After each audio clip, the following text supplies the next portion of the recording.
साम्राज्य के अगले बादशाह थे हुमायूं। इनका जन्म 6 मार्च 1508 को काबुल में हुआ था। इनका पूरा नाम है नसीरुद्दीन मोहम्मद।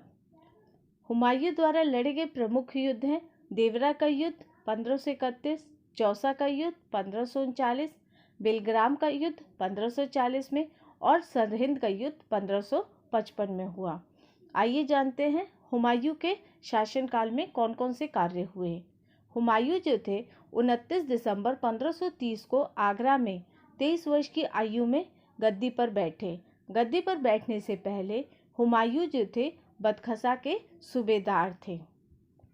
गद्दी प्राप्त होने पर हुमायूं ने अपने राज्य का बंटवारा अपने भाइयों में कर दिया। उन्होंने कमरान को काबुल और कंधार का शासन दिया, मिर्जा अस्करी को संभल, मिर्जा हिंदाल को अलवर एवं मेवाड़ का शासन दिया, सुलेमान को बदखशा प्रदेश दे दिया।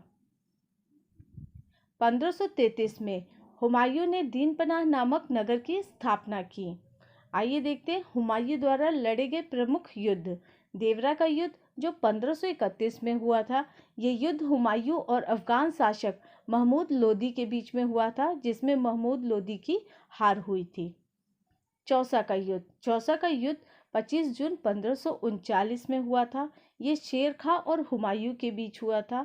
इस युद्ध में शेर खां विजयी रहे और इस युद्ध के बाद शेर खां ने शेर शाह की पदवी ग्रहण की। बिलग्राम का युद्ध, जिसे कन्नौज का युद्ध भी कहते हैं, ये 17 मई 1540 को हुआ और शेर खां और हुमायूं के बीच हुआ। इस युद्ध में हुमायूं पराजित हुए।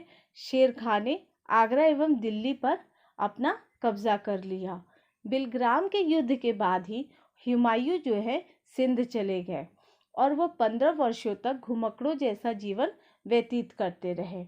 इसी बीच हुमायूं ने 29 अगस्त 1541 को हमीदा बानो बेगम से निकाह किया, जिनके पुत्र हैं अकबर।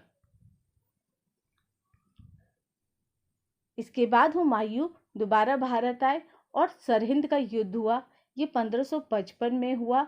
ये हुमायूं और पंजाब के सूरी शासक सिकंद को पराजित कर उन्होंने दिल्ली की गद्दी पुनः प्राप्त कर ली। 1 जनवरी 1556 को दीनपनाह भवन में स्थित पुस्तकालय की सीढ़ियों से गिरकर हुमायूं की मृत्यु हो गई। ये थे मुगल साम्राज्य के दूसरे बादशाह हुमायूं।